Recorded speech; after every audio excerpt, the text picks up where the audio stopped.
Donc, nous en voici rendu à la 11e semaine déjà en cours de traitement thermique. J'avais abordé avec vous le chapitre sur les recuits des aciers qui se rattache à la partie 8.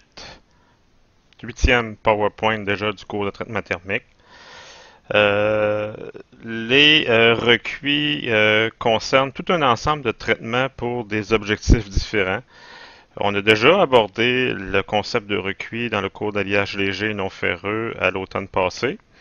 En l'occurrence, entre autres, le recuit de recristallisation des métaux travaillés à froid. Du côté des aciers, il y a plus de recuits pour plus de raisons à effectuer que pour les alliages aluminium, par exemple. Donc, de manière générale, à quoi peuvent servir les recuits chez les aciers? Plusieurs objectifs. Donc, les recuits peuvent intervenir pour plusieurs raisons, mais de manière générale, les recuits vont être utilisés dans les processus de fabrication.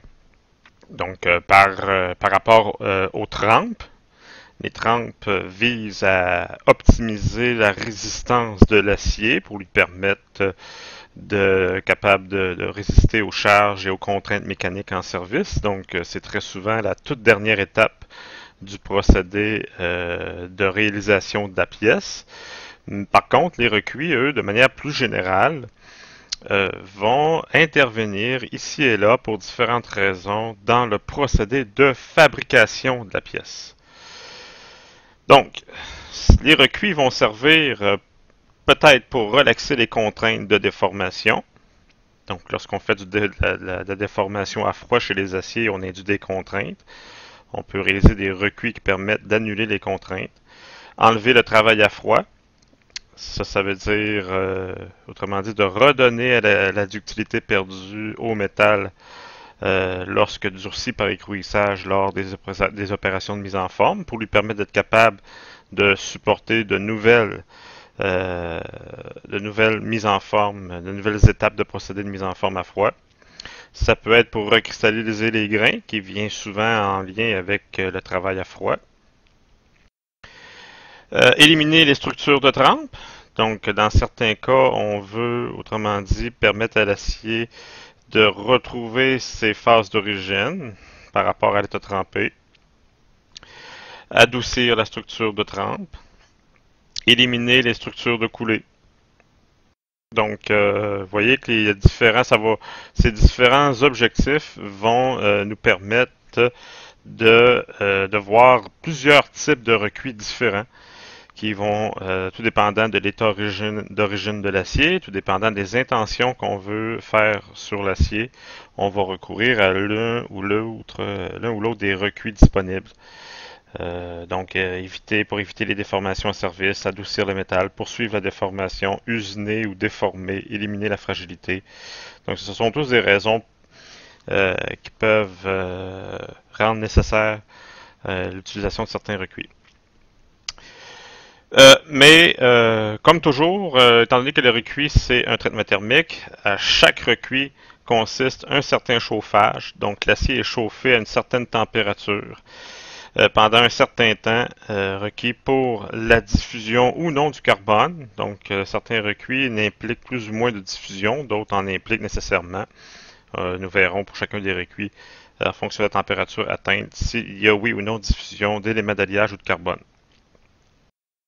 Le premier que je vais aborder, j'aborde celui-là en premier parce qu'il n'est pas nouveau pour vous.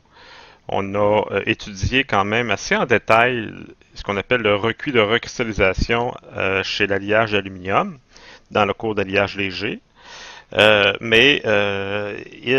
demeure quand même important de revoir en quoi ça consiste ce recuit-là et comment il est appliqué spécifiquement aux aciers par rapport, par exemple, aux alliages d'aluminium.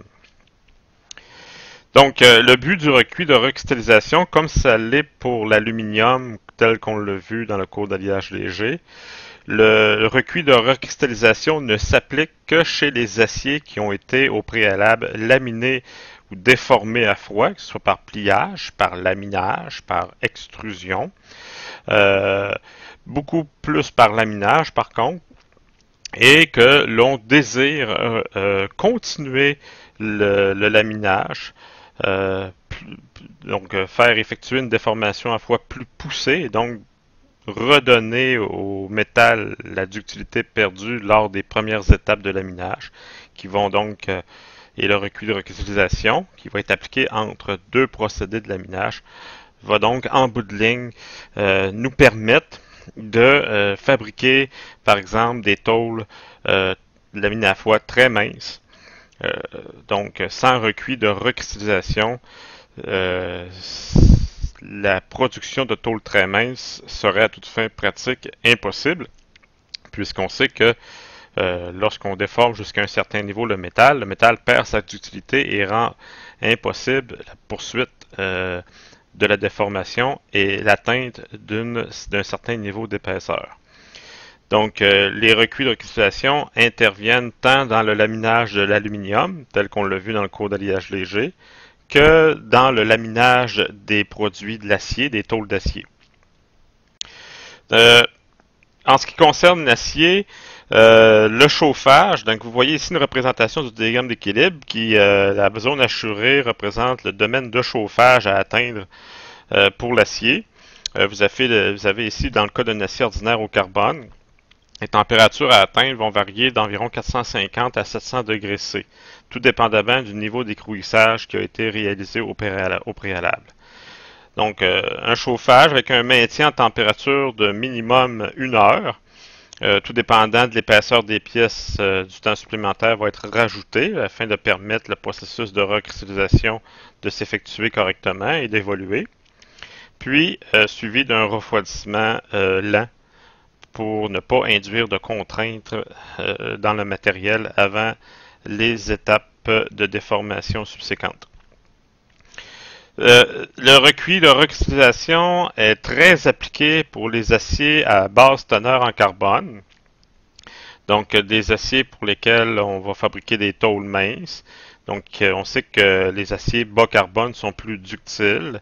Donc, lorsqu'on veut fabriquer des pièces, des tôles minces, elles s'adressent plus particulièrement aux aciers à basse teneur en carbone.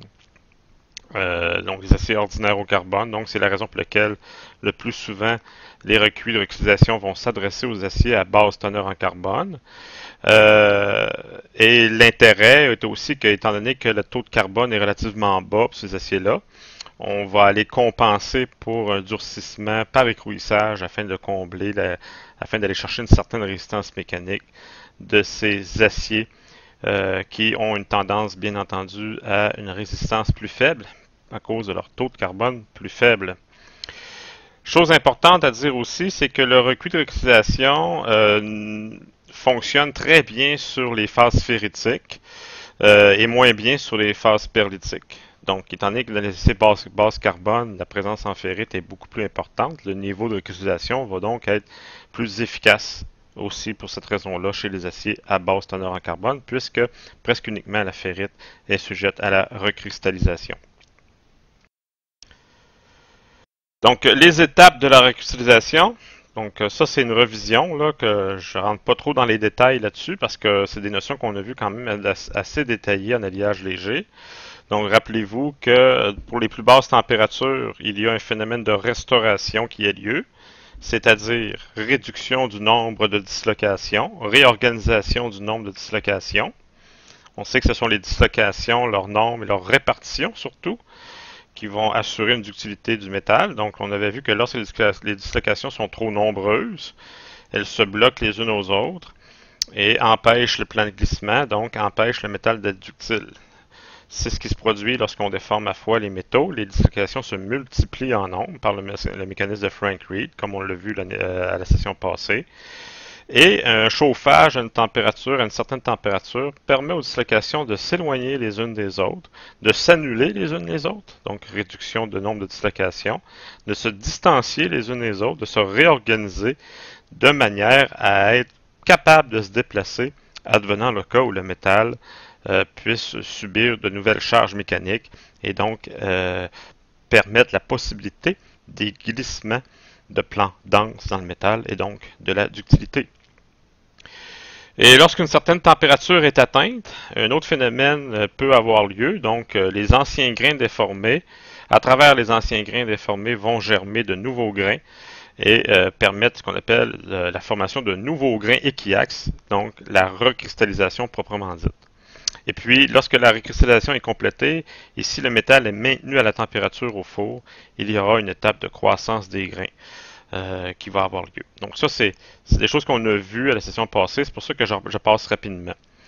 Donc, l'étape de restauration, alors seules les imperfections mobiles, entre autres les dislocations, les lacunes, peuvent se réarranger dans la maille, permettant de diminuer les efforts internes. Donc, lors de la restauration, il n'y a pas de recristallisation. Il n'y a pas de changement, il n'y a pas d'effet au niveau des grains, seulement les défauts, les dislocations, les lacunes interviennent dans les changements.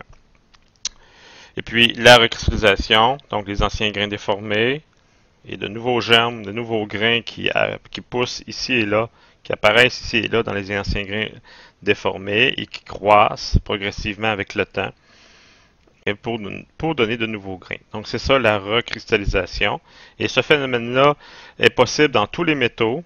La seule condition, c'est que le métal, peu importe lequel, ça peut être du titane, du fer, de l'aluminium, s'il a été déformé à froid, à chaque fois qu'on chauffe le métal à une certaine température, ce phénomène-là va avoir lieu, donc un phénomène de recristallisation.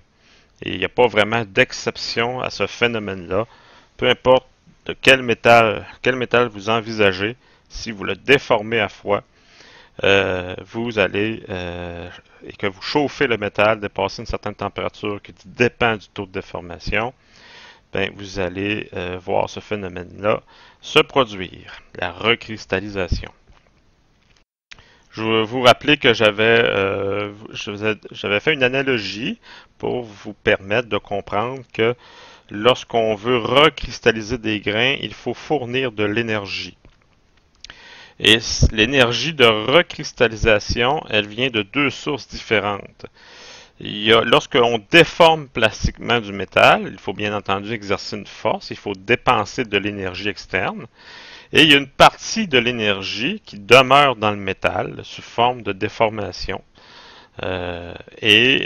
Plus vous déformez le métal, plus de l'énergie est stockée dans le métal une fois déformé. Si vous voulez amorcer le phénomène de recristallisation, il vous faut compléter l'énergie nécessaire pour réaliser la recristallisation qui, par analogie, s'accorde avec le sommet de la petite montagne où se trouve la bille. Ça, c'est l'énergie à aller là, atteindre pour amorcer la recristallisation. Cette énergie-là vient d'une part de l'énergie que j'ai mis dans le métal au préalable lors de la déformation plastique, donc l'énergie interne résultant de la déformation. Donc, si je veux aller monter la petite boule jusqu'au haut de la montagne, il y a une partie d'énergie qui me sert à remonter la boule jusqu'à un certain niveau. Et puis, pour effectuer la recristallisation, pour atteindre le sommet de la montagne, on voit bien que l'énergie interne n'est pas suffisante. C'est là que je vais compléter avec de l'énergie thermique, donc l'énergie fournie par chauffage, à travers le traitement thermique de recristallisation pour finalement atteindre l'énergie nécessaire pour amorcer la recristallisation. Et on s'aperçoit que plus j'ai déformé le métal, plus donc la petite balle va monter plus haut, d'autant plus haut la montagne, plus elle va se rapprocher du sommet, moins je vais avoir besoin d'énergie fournie par chauffage.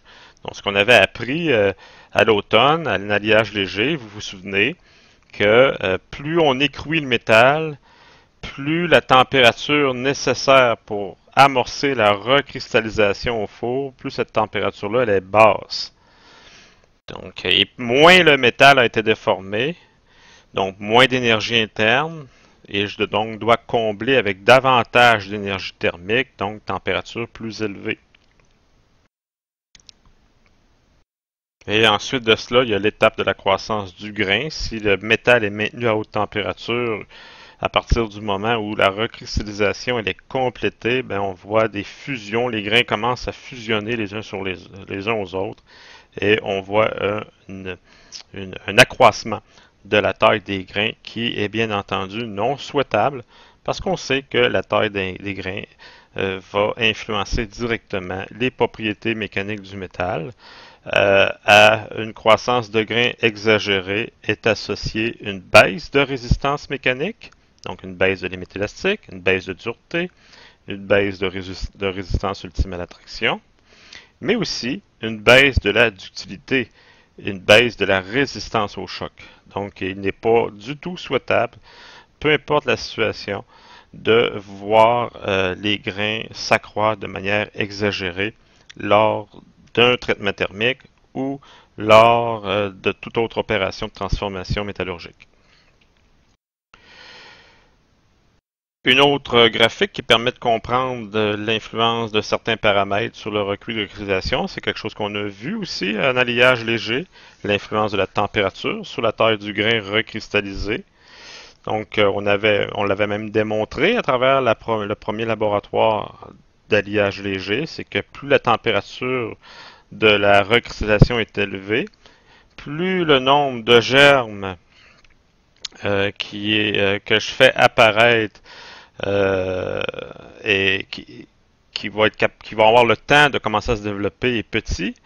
Euh, donc, ce que ça va faire en sorte, si chaque germe va devenir un grain et que le nombre de germes est incapable de se développer et diminue, à la toute fin du recristallisation, on va donc avoir moins de grains.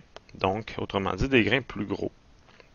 Donc, vous avez cette courbe qui montre très bien l'influence de la température de recuit de recristallisation sur la taille du grain. On doit donc ne pas utiliser température de trop élevée de manière exagérée afin de se retrouver à la fin avec des tailles de grains raisonnables. Ici, vous avez un autre graphique qui montre l'influence de l'écrouissage sur la limite à la traction et la limite d'élasticité. Donc ça, c'est pas en lien nécessairement avec le recuit de cristallisation.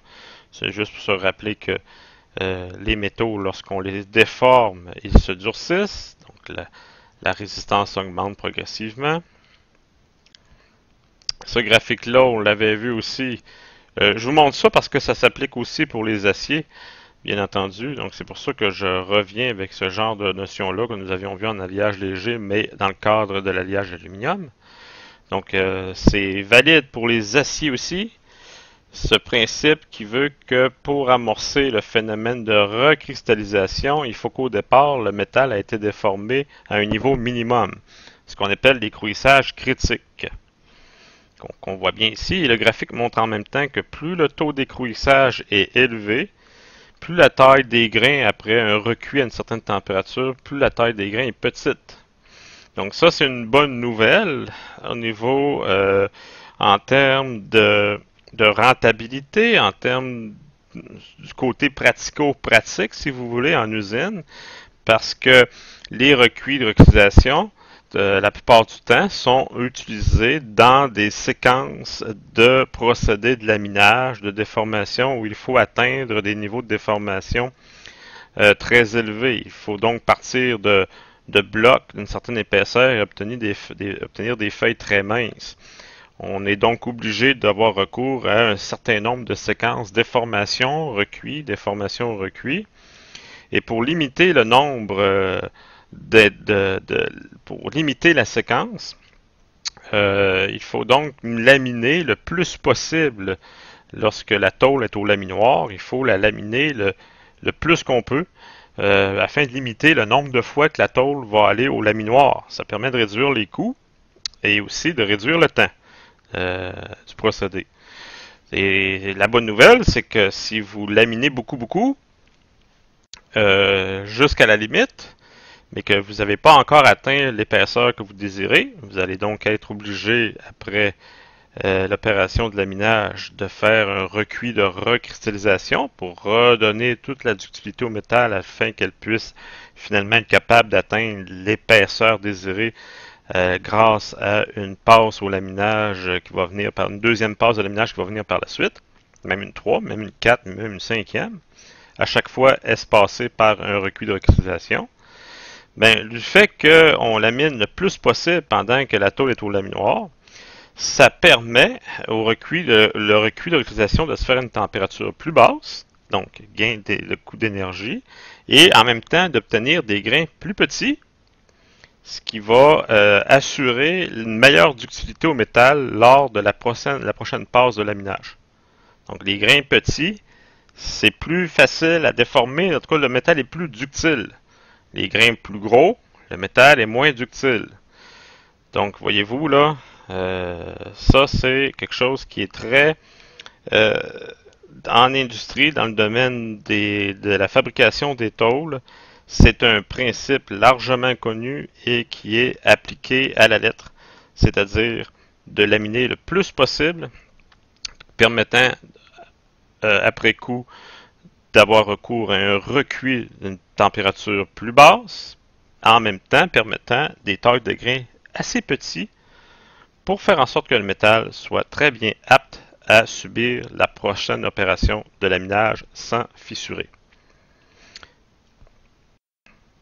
Donc ici, on le voit encore, l'influence de la déformation préalable sur la température de début de recristallisation.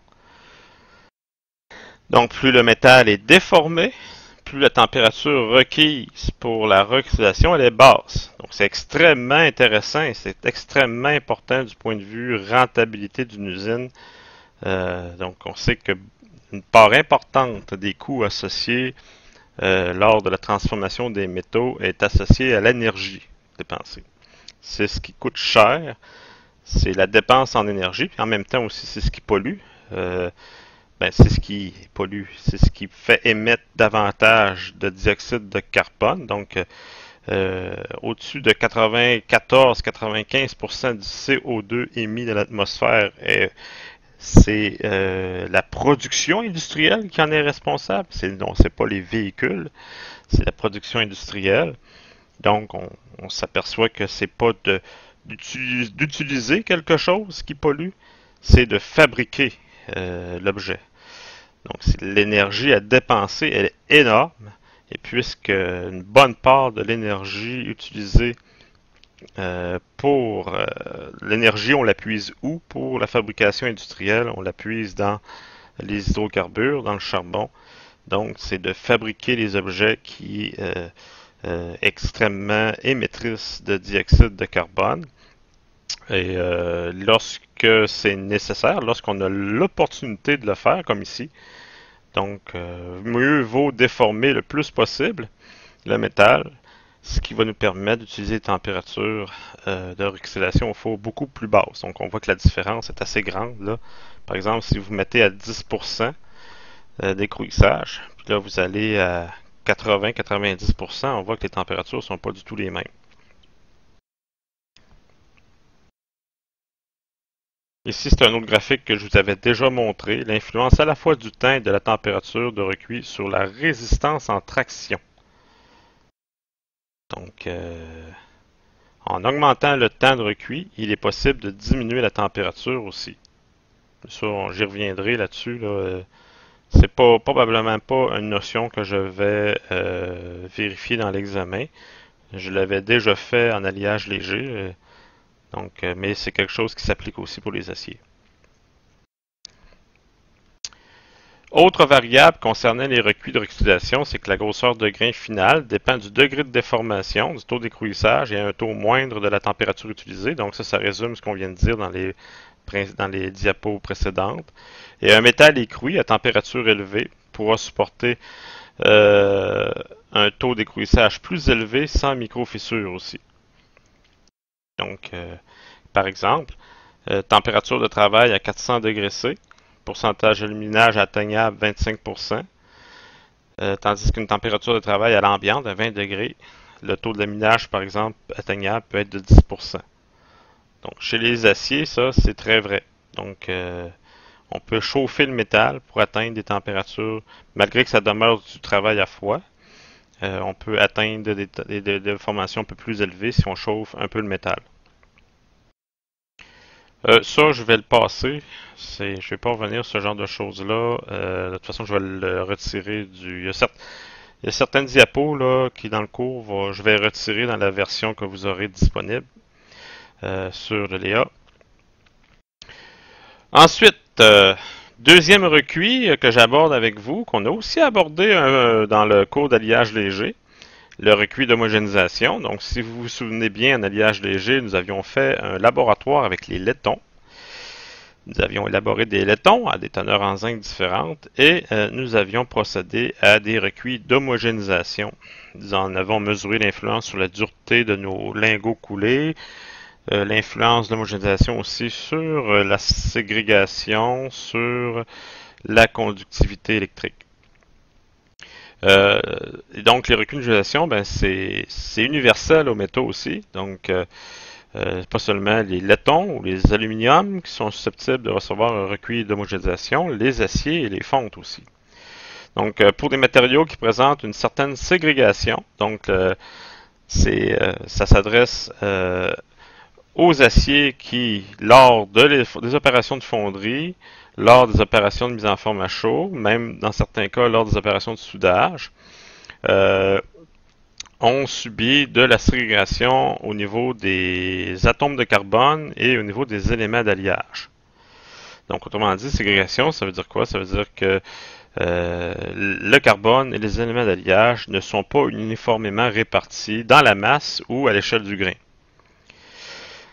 Le refroidissement non à l'équilibre des alliages à partir d'états liquides ou à chaud de la solidification provoque des variations de composition chimique de l'alliage. Donc, la ségrégation va surtout se créer lors de la solidification des aciers en lingotière et le front de solidification va générer une variation de composition chimique dans la masse du métal après solidification. Et ça crée toutes sortes de problèmes. Par exemple, chez les aciers, ça les rend plus sensibles à la corrosion. Donc, normalement, les éléments d'alliage, ils se regroupent au centre, fait que ça en fait moins en surface. Et puisque c'est la surface qui est en contact avec le milieu extérieur, donc qui est appelé à se corroder en premier, si vous avez des éléments d'alliage comme le nickel et le chrome qui est ségrégué, vous en retrouvez moins à la surface, donc le métal est moins résistant à la corrosion en surface. L'autre chose aussi, c'est que la ségrégation crée des piles dans le métal. Donc, le fait qu'il y ait une inégalité d'éléments d'alliage entre certaines zones, ça fait des zones anodiques et cathodiques. Donc, ça crée une différence de potentiel qui va donc faciliter du courant de corrosion à l'intérieur même du métal. Donc, le recuit d'homogénéisation, son objectif, c'est de répartir uniformément les éléments qui sont ségrégés. La température élevée permet la diffusion des éléments ségrégés afin de les répartir uniformément dans le grain ou dans l'ensemble de la pièce.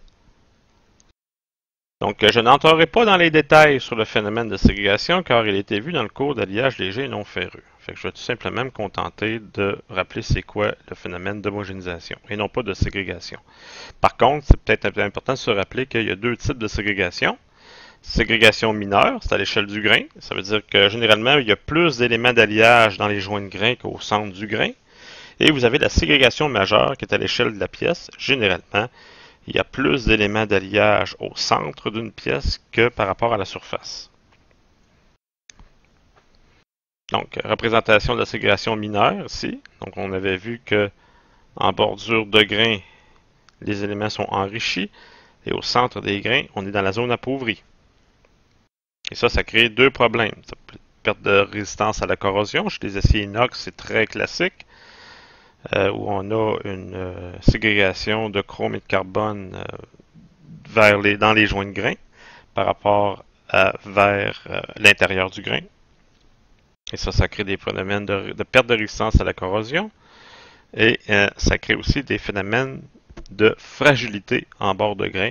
Les aciers ont tendance à perdre leur résistance au choc lorsque le niveau de ségrégation mineure est trop important.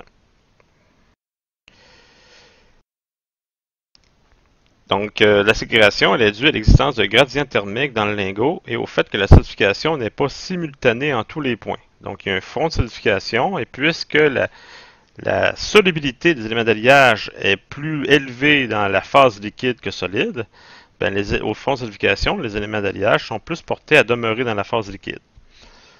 De sorte que la dernière zone solidifiée, au centre des pièces, va se retrouver plus concentrée en éléments d'alliage que la périphérie de la pièce. Donc les zones solidifiées, les dernières, ont tendance à s'enrichir en éléments qui augmentent la fusibilité. Donc le point de fusion est plus bas parce qu'on sait que la part des éléments d'alliage font baisser le point de fusion. On se rapproche des compositions eutectiques. Donc on va donc abaisser le point de fusion dans les zones enrichies en éléments d'alliage. C'est pour ça aussi qu'entre autres, les joints de grains ont des points de fusion plus bas généralement que le centre des grains. Donc il faut porter une attention toute particulière à cette réalité-là lorsque vient le temps de faire le traitement thermique, par exemple, pour ne pas fusionner les joints de grains. Donc respecter certaines températures de chauffe afin d'assurer que les joints de grains ne se fusionnent pas, étant donné que leurs points de fusion sont généralement plus bas.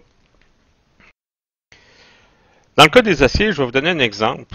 Pour l'acier 1030, par exemple, un acier ordinaire qui est très employé au niveau matériaux de construction. Donc, la dureté après trempe, lorsqu'on trempe un 1030 à l'eau, bien entendu, la dureté atteinte est autour de 50 recoils C. Donc, autrement dit, de la martensite à 0,3% de carbone, c'est 50 recoils C. Mais, si le matériel, imaginons de la tôle, il y a de la ségrégation majeure, c'est-à-dire que dans le lingot coulé, autrement dit, parce que la tôle de 1030 est faite à partir de lingots que l'on lamine à chaud, ensuite à froid. Mais si les conditions de refroidissement du lingot ont amené beaucoup de ségrégation, donc le carbone va avoir tendance à être plus concentré au centre du lingot et appauvri en périphérie, cette ségrégation-là va demeurer pendant les étapes de laminage jusqu'au laminage à froid. De sorte que à la surface du lingot, on pourrait peut-être avoir par exemple 0,27% de carbone et au centre du lingot 0,36% de carbone. Donc vous voyez que les duretés, lorsqu'on trempe ce matériel-là, on n'atteint pas du tout les mêmes duretés en surface qu'au centre. Donc 45 recoils C en surface, relatif à 0,27 carbone, et à 0,36 à 55 recoils C. Donc non seulement on a une ségrégation au niveau du carbone, mais on a une ségrégation au niveau des propriétés mécaniques. Ici, je passe. Donc, recuit d'homogénéisation. Le cycle thermique, pour les aciers, on voit que les températures atteintes sont relativement très élevées. Donc, chez les aciers, ça varie de 1000 à 1200 degrés C la température de chauffage. Donc, on est vraiment très chaud. On est dans l'austenite aussi en même temps qu'il faut faire remarquer. Et pourquoi ces températures aussi élevées? Parce que les éléments d'alliage, comme le chrome, le molybdène, le nickel, ce sont des atomes dont la taille voisine celle des atomes de fer, donc ils sont très difficiles à faire diffuser. Et pour compenser leur manque de diffusion, on doit chauffer beaucoup de manière à maximiser l'effet de dilatation thermique entre les atomes et permettre un passage, une diffusion plus facile des éléments d'alliage. À ces températures-là, bien entendu, le carbone n'a pas aucune difficulté à diffuser. C'est plus pour les éléments d'alliage qu'on veut laisser diffuser. C'est pour ça qu'on va chauffer les aciers à de aussi haute température dans le cadre des recuits d'homogénéisation. Donc, c'est pour permettre une meilleure diffusion, plus rapide aussi, des éléments d'alliage. Et le temps, ben, ça va dépendre de la taille de la pièce et du niveau de ségrégation. Donc, mais c'est plusieurs heures, minimum 3 heures, et suivi d'un refroidissement très lent pour ne pas induire de contraintes dans la pièce.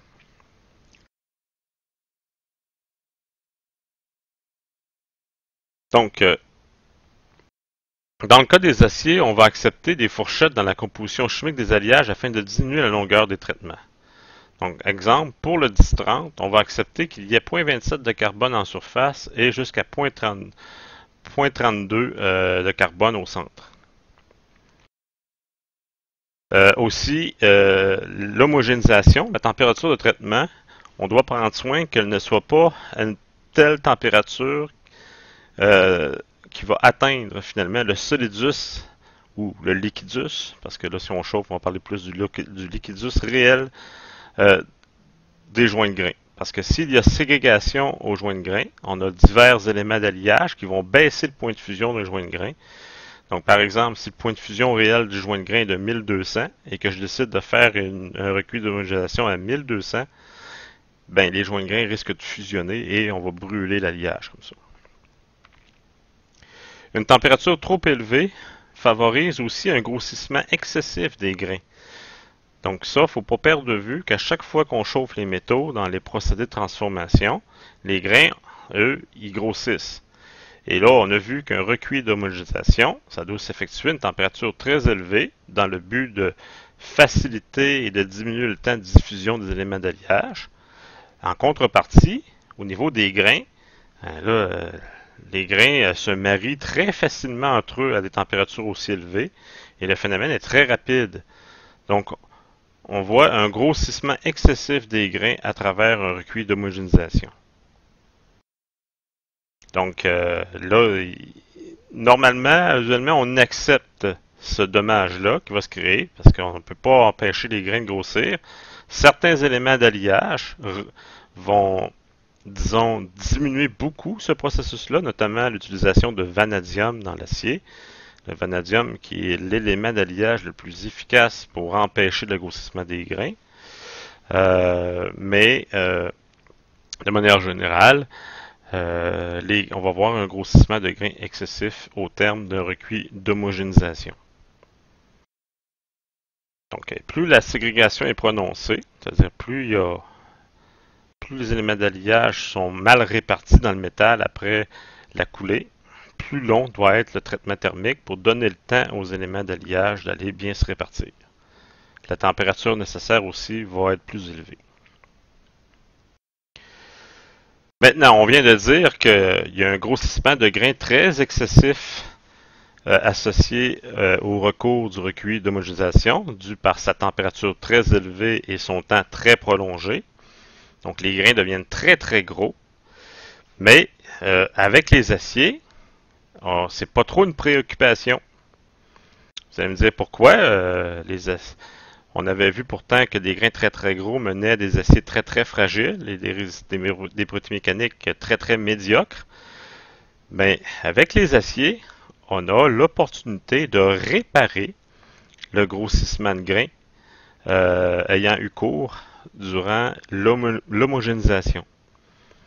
Donc, on va toujours accompagner un recuit d'homogénéisation par ce qu'on appelle un recuit de normalisation pour avoir retourné à des tailles de grains plus normales. Donc des grains rapetissés. Autrement dit, on va réparer le grossissement des grains après l'homogénéisation. On va recourir à un autre traitement thermique après l'homogénéisation qui va nous permettre de retrouver des grains de taille d'origine. Et donc, garantir de bonnes propriétés mécaniques à l'acier. Ça, on appelle ça une normalisation, mais on reviendra plus tard. C'est le prochain recuit que je vais aborder, le recuit de normalisation. Lorsque l'acier doit être corroyé, c'est-à-dire laminé à chaud, il est possible de réduire le temps du traitement et parfois de l'éliminer complètement. Donc, pourquoi? Parce que beaucoup de produits, beaucoup de tôles en acier exigent de toute manière d'avoir moins de carbone en surface et plus de carbone au centre. C'est le cas, par exemple, des tôles qui servent dans la fabrication des tôles de voitures ou des tôles d'appareils électroménagers. Ce sont des tôles qui sont appelées à être embouties et surtout à être pliées. Donc, quand vous pensez à la fabrication d'un réfrigérateur, par exemple, ou d'un four, d'une cuisinière, lorsque vous observez les tôles à certains endroits, elles sont pliées à 90, voire même à certains endroits à 180 degrés. Donc, et pour pas qu'on voit de fissures lors du pliage, étant donné que c'est sur les bords que le niveau de déformation est le plus élevé, lorsque vous pliez une tôle, c'est vraiment à la surface que l'amplitude de déformation est la plus importante. Il faut donc que le métal soit plus ductile en surface qu'au centre de la tôle. Et ça tombe bien parce que lorsque vous avez au départ un lingot qui est ségrégué, qui a moins de carbone en surface, plus au centre, justement pour empêcher la tôle de fissurer lors du pliage de la tôle, après la fabrication ou le laminage. Bien, là, vous allez avoir moins de carbone en surface, donc le métal est plus ductile, moins susceptible à la fissuration. Donc, c'est pour ça qu'on dit que dans certaines situations, on n'a pas recours au recul d'homogénéisation. On tolère cette ségrégation-là, même elle est désirée, afin d'obtenir des amplitudes de pliage des tôles plus importantes sans fissure. La ségrégation mineure, qui, elle, concerne la ségrégation à l'échelle du grain. Donc, lorsqu'on veut répartir des éléments d'alliage entre le bord des grains et le centre du grain, le parcours que les atomes ont à franchir est beaucoup plus court, ce qui va donc réduire le temps de traitement par rapport à une homogénéisation qui vise à réparer de la ségrégation majeure, qui, elle, est à l'échelle de la pièce. Notez que le carbone et l'azote, qui sont des atomes beaucoup plus petits, diffusent beaucoup plus facilement et rapidement que d'autres éléments d'alliage, comme le nickel et le chrome, qui eux diffusent par substitution.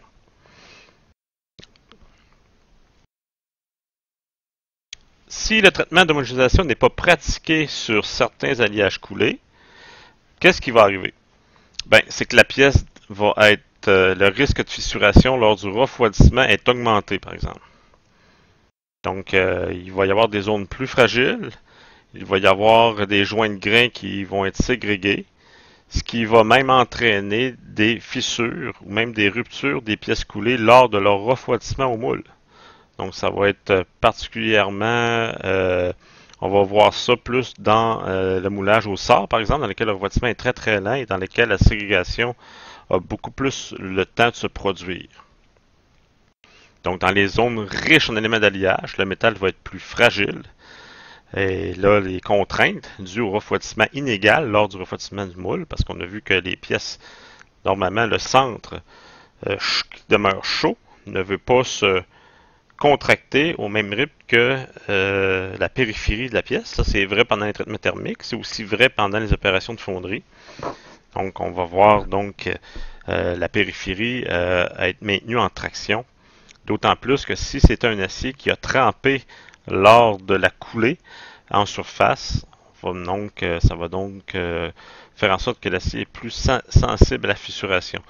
L'aluminium, c'est beaucoup moins vrai que l'aluminium, mais chez les aciers, il y a beaucoup plus de chances qu'il y ait de fissuration à la coulée. Parce que de manière naturelle, les aciers sont plus fragiles que les aluminiums.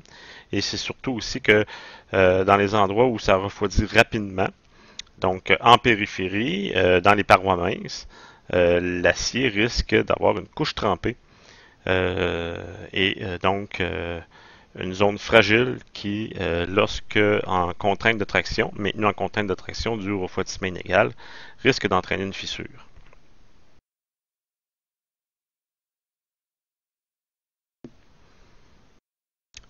J'en viens maintenant à vous parler d'un recuit, le troisième recuit praticable chez les aciers, mais très important chez les aciers, un des principaux, ce qu'on appelle le recuit de normalisation. Ce recuit-là n'existe pas, par exemple, chez les aluminiums. C'est des recuits qui n'existent que pour les aciers. Donc, il n'a de sens que pour les aciers. Donc, recuit de normalisation, en quoi ça consiste et pourquoi on le fait? C'est pour permettre un retour à l'équilibre de l'acier, tout en permettant des tailles de grains standards. Donc, en plus de résorber les contraintes résiduelles. Donc, vous voyez qu'il y a plusieurs choses qui viennent d'être dites dans un seul paragraphe. Donc, à la base, un recuit de normalisation, ça vise à faire apparaître les phases d'équilibre de l'acier telles que prédites par le diagramme. Donc, dans le cas des aciers hypoétectoïdes, un acier à l'équilibre, c'est quoi? C'est une présence de ferrite et de perlite. Donc, c'est ce que ça vise à faire. Et en même temps, lorsqu'on applique la procédure claire du recuit de normalisation, non seulement on va obtenir les phases d'équilibre, donc la proportion de ferrite-perlite en rapport avec le taux de carbone de l'acier, il n'y aura pas de bénite, il n'y aura pas de martensite, que des phases d'équilibre. Mais en même temps, on va obtenir des tailles de grains des tailles de grains standards. Donc, on n'aura pas ni des grains trop gros, ni des grains trop petits. Donc, lorsqu'on applique un recuit de normalisation, on arrive à des tailles de grains universelles, standards. De sorte que si je demande à un Japonais de faire un recuit de normalisation sur un acier, puis que je demande à un Américain en même temps de faire la même chose, et si on fait, les deux devront faire le traitement thermique exactement de la même façon. Donc, température de chauffage, vitesse de chauffage, maintien dans le four, et surtout vitesse de refroidissement. Tout va être pareil, de la manière à ce que lorsqu'on fait une microstructure, si on faisait une métallographie des deux aciers, on s'apercevrait que les tailles de grains sont identiques. Et non seulement les tailles de grains vont être standardisées, disons, mais aussi la taille des lamelles de perlite. Donc, autrement dit, la recunisation, c'est un recuit normalisé. C'est pour ça qu'on l'appelle normalisation. C'est un recuit qui doit être fait d'une certaine façon, de manière à obtenir une microstructure précise que tout le monde va obtenir s'ils appliquent correctement le recuit de normalisation. Donc, on obtient une certaine taille de lamelle de perlite. Donc, tout ça va donc nous renvoyer. Si, mettons, le recuit de normalisation, vous le faites de telle sorte à avoir de la perlite et de la ferrite, des tailles de lamelles de perlite et de ferrite, une certaine taille donnée de grains. Tout ça va renvoyer donc automatiquement à un chiffre de limite élastique, à un niveau de résistance ultime attraction et une dureté, une ductilité donnée. De sorte que si on fait un recuit de normalisation sur un même acier par deux personnes différentes, on va non seulement arriver à une microstructure identique, mais on va aussi forcément arriver à des propriétés mécaniques identiques qui auront été donc prédites dans des documents aussi. Donc, l'affinement des grains créé par la phase d'ostinisation permet d'enlever la fragilité à la trempe et d'éliminer les surfaces rugueuses après déformation. Aussi, ça, c'est un des buts du recuit de normalisation. Donc, si vous avez un acier trempé et vous lui faites un recuit de normalisation, ben, il y aura plus l'acier ne sera plus trempé, bien entendu, il va être à l'état recuit. Et là, il y a une chose qui est très importante à se rappeler, et c'est vraiment le propre des aciers, c'est ce qui rend, c'est une des choses qui rend les aciers uniques par rapport à d'autres familles d'alliages métalliques. C'est qu'il se trouve que parmi les alliages industriels, seuls les aciers possèdent la propriété de présenter à l'échauffement, donc lorsqu'on chauffe ces aciers-là, une transformation avec multiplication du nombre des grains. Donc c'est la fameuse transformation allotropique, ferrite-perlite, transformation en austenite par phénomène de germination et croissance de nouveaux grains. Donc, lorsqu'on porte l'acier au-dessus du solvus A3, chaque cristal de perlite et de ferrite aussi donne naissance à plusieurs cristaux d'austenite, alors qu'au refroidissement, la transformation inverse n'affecte pas le nombre des cristaux et conduit donc à une structure fine. Donc, les aciers représentent donc une exception. Grâce à son allotropie, l'acier est le seul alliage capable de former des grains plus petits sans avoir été écru au préalable. Ça, je l'avais dit il y a quelques semaines, lorsque je parlais des façons les méthodes de durcissement chez l'acier. Donc, on avait vu qu'on pouvait durcir, les métaux se durcissaient par raffinement de la taille des grains, et c'est très facile à faire avec les aciers. Donc, pourquoi? Parce qu'on peut chauffer l'acier et obtenir des grains plus fins. On peut répéter cette séquence-là à l'infini, de manière à avoir des grains extrêmement fins avec les aciers. Donc, la transformation allotropique de l'acier repose sur un phénomène de germination de la nouvelle structure cristalline. Donc, le chauffage de l'acier dans la phase austinétique s'effectue à chaque fois par l'apparition de germes d'austenite au travers la microstructure d'origine. Donc, vous voyez ici, là, lorsque vous avez un acier à l'équilibre au départ, perlite ferrite primaire, que vous voyez ici, lorsqu'on porte l'acier à haute température, lorsqu'on dépasse A3, dans les premières secondes, on voit apparaître des germes répartis ici et là dans la microstructure d'origine de l'acier. Donc, ce qui est en rouge, ce sont les petits germes d'austenite qui vont croître progressivement lors de l'étape de la mise en solution. et donner lieu au terme à que des grains d'austenite. Donc c'est un phénomène de germination. Et je peux contrôler le nombre de points rouges, le nombre de germes. Donc ici, là, vous voyez que si vous comptez le nombre de grains sur mon écran, là, si je compte le nombre de grains d'origine de perlite et de ferrite, là, les grains rayés, c'est la perlite. 1, 2, 3, 4, 5. Les grains blancs, c'est la ferrite primaire. Là. On a un acier genre un acier 1045 ici. Là. 1, 2, 3, 4, 5, 6, 7, 8. Là. Mettons, il y en a à peu près 8 grains de ferrite. Donc, il y a 13 grains au total. Mais on voyait que si vous comptez le nombre de germes d'austenite, 1, 2, 3, il y en a peut-être 25. Donc, disons qu'il y en a 25. Ça veut dire que chaque germe va, au bout de quelques dizaines de minutes, ici, là, ces germes-là vont croître et donner lieu à des grains d'austenite. On va se ramasser avec 25 grains d'austenite. Donc, on aura presque doublé le nombre de grains. Donc, on va avoir des grains 2 fois plus petits, uniquement en chauffant l'acier, en donnant lieu à la transformation holotropique. Donc, l'augmentation du nombre de grains provient d'une germination spontanée à l'intérieur d'un grain provoquant la formation de cristaux d'austenite. Lors du chauffage, à une température de A1 plus delta T, ça veut dire qu'il faut au minimum dépasser la ligne étoctoïde A1 pour faire apparaître les germes. Des noyaux d'austenite se forment à des endroits différents dans le grain, principalement, et là, ça c'est important aussi, c'est les germes ont plus de facilité à apparaître dans les interfaces ferrite-sémantite de la perlite. Donc les grains de perlite sont plus susceptibles d'être divisés que les grains de ferrite. Donc, suite à un maintien à cette température, les cristaux d'austenite formés croissent et s'auto-limitent les uns par rapport aux autres. Donc, on voit ici là, que j'ai représenté ici des lamelles de ferrite et de sémantite là, dans une perlite. Et l'austenite va apparaître. J'ai mis des petits points noirs là, qui représentent les germes d'austenite. Et vous voyez qu'il y a un grain. Mettons, si l'image à gauche représente un grain de perlite, là j'ai eu 4 germes d'austenite. Puis là, je me retrouve à la fin avec 4 grains d'austenite. Donc, j'ai divisé par 4 la taille des grains ici. Donc, 1 grain, 4 grains. Et je pourrais faire ça à l'infini. C'est-à-dire que je pourrais, aussitôt que j'ai 4 grains, je pourrais refroidir mon acier. Je pourrais le tremper si je voulais, ou je pourrais le refroidir plus tranquillement. Et là, je rechaufferais. Et à chaque fois, je diviserais par 4 mon nombre de grains. Donc, je pourrais rapetisser des grains comme ça presque à l'infini. Si je répéterais la séquence chauffe, refroidissement, chauffe, refroidissement.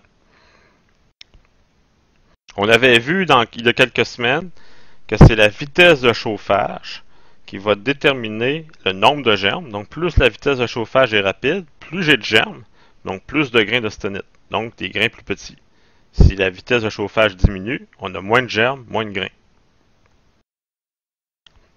Et bien entendu aussi, si je maintiens plus longtemps la pièce au four, à partir du moment où la recristallisation, disons, ou la formation d'austenite est complétée, mais si je prolonge le maintien au four, ben, les grains vont croître.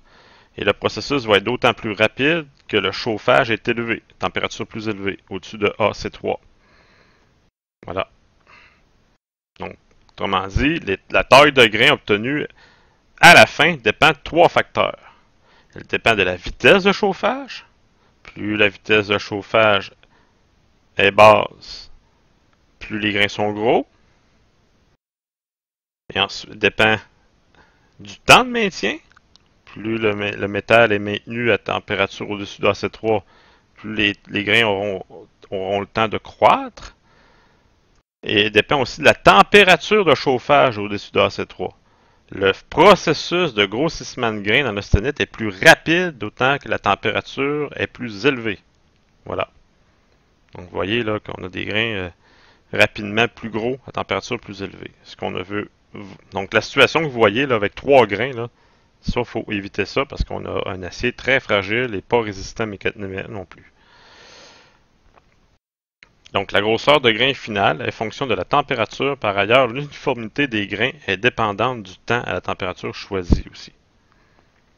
Donc, ça, c'est une autre image là, qui permet de montrer, d'expliquer la même chose, mais de manière un petit peu plus synthétisée ici. Donc les grains 4 à la fin, là, c'est-à-dire que j'ai obtenu ça, moi, en faisant un chauffage plus élevé, maintenu plus longtemps. Puis quand je refroidis, je me retrouve avec des très gros grains, ce que je ne veux pas avoir. Ce qu'on veut avoir, c'est un temps limité, aussitôt que j'ai mes grains. Voilà. Et là, ben, même que les grains 4, c'est peut-être ce qu'on aurait si on faisait un recuit d'homogénéisation.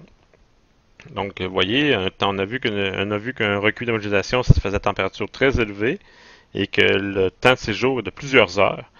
Donc, on obtiendrait des très très gros grains. Et donc, on aurait de mauvaises propriétés mécaniques. De sorte qu'il faut maintenant, après ça, réparer ce grossissement de grains-là. Donc, ce même acier-là, qui est dans l'état des grains numéro 4, je pourrais le retourner dans le four, mais y faire subir le cycle à température plus basse et le maintenir moins longtemps, c'est-à-dire de retirer la pièce aussitôt que l'oxydisation est complétée. Je retire la pièce du four de manière à éviter l'étape de croissance du grain. Et là, j'aurai des grains correspondant à la situation numéro 1. Donc, j'aurais réparé le grossissement de grains avec un recuit de normalisation, un grossissement de grains provoqué par un processus d'homogénéisation. Donc, ça, c'est des images qui répètent un peu ce que j'ai dit tout à l'heure.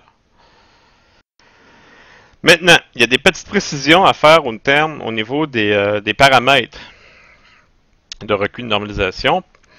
Il y a deux types de recuit de normalisation.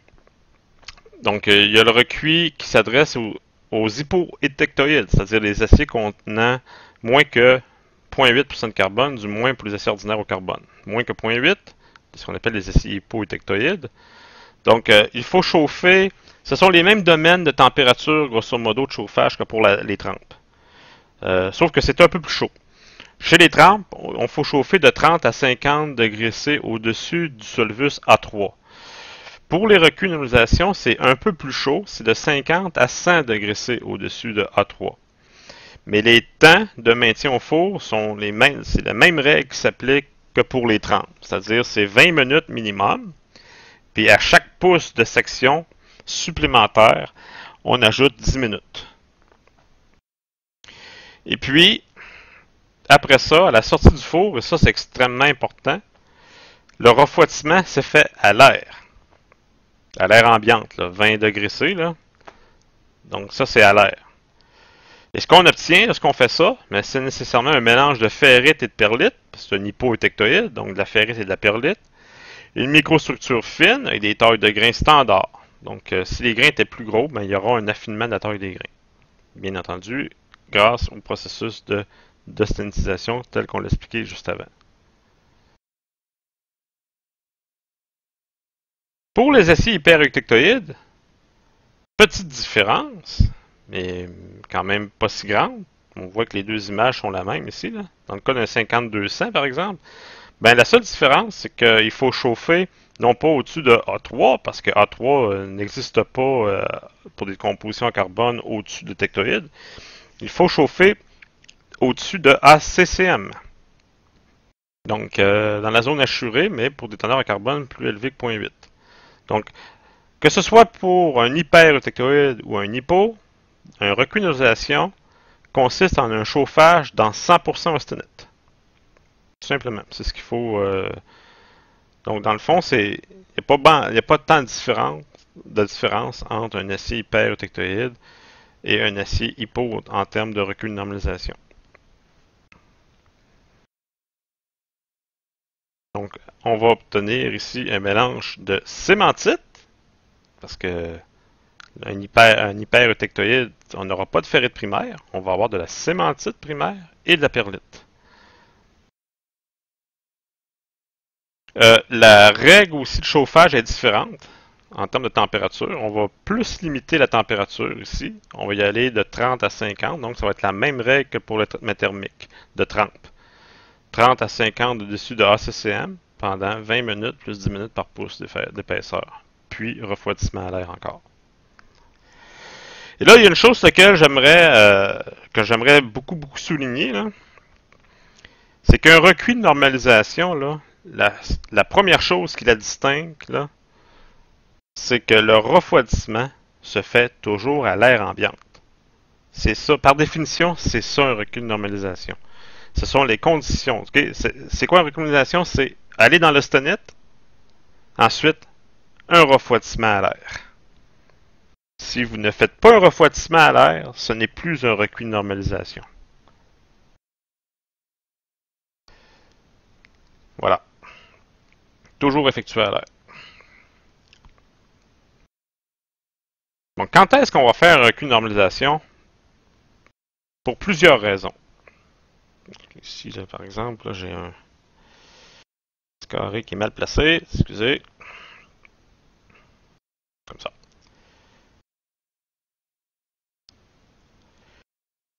Donc, le but, bien entendu, c'est d'avoir que des phases d'équilibre, d'avoir des tailles de lamelles standards et des tailles de grains standards. Donc, des propriétés mécaniques standards.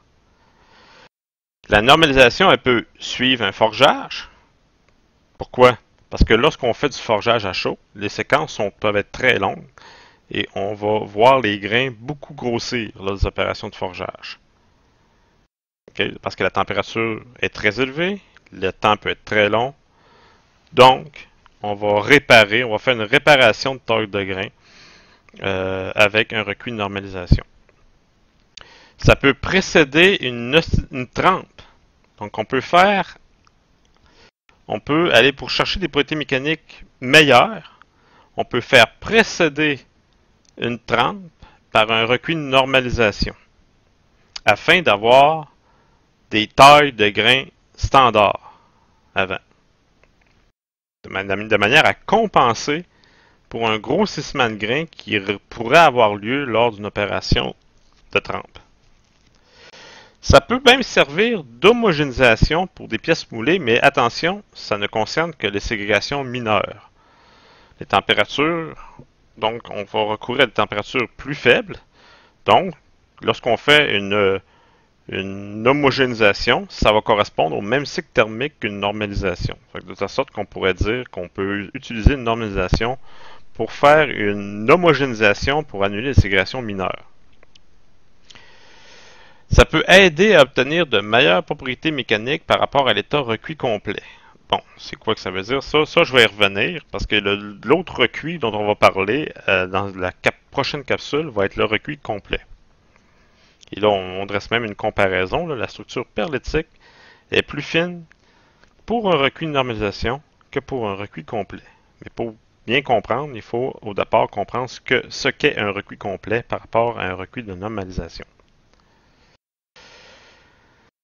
L'autre chose aussi, c'est que le chauffage d'un acier hyperétoctéide dans l'intervalle critique entre A1 et ACCM empêchera toute normalisation complète.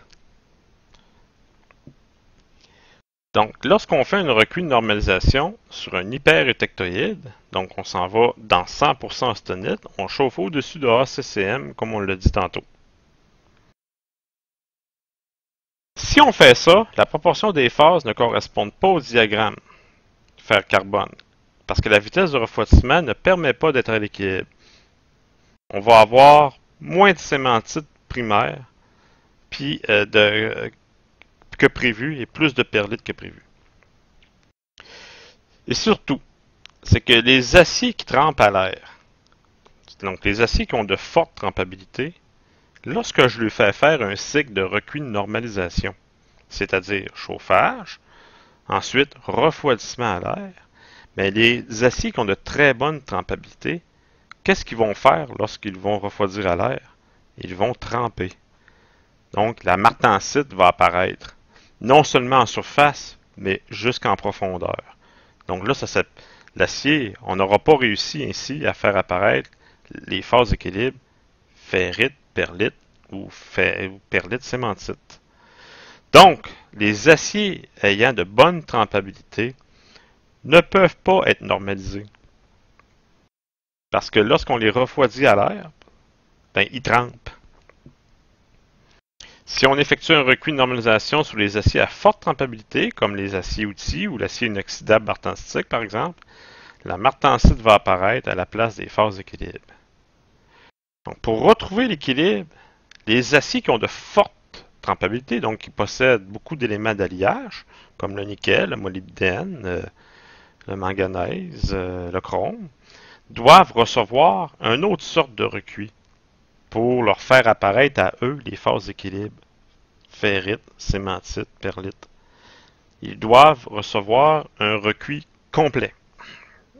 Donc le recuit de normalisation ne fonctionne pas sur eux. Les aciers ayant des pourcentages de carbone plus grands que 0,5 et qui sont normalisés affectent grandement les outils de coupe lors de l'usinage. Donc ça, c'est un détail que j'y reviendrai plus tard. Parce que dans les recuits, à un moment donné, va concerner les meilleures structures pour optimiser l'usinabilité des aciers en fonction du taux de carbone. Donc ça, je reviendrai sur cette phase-là plus tard, dans une autre capsule, la prochaine capsule. Donc je termine la première capsule de la semaine numéro 11 ici, et je termine sur les recuits lors de la deuxième capsule.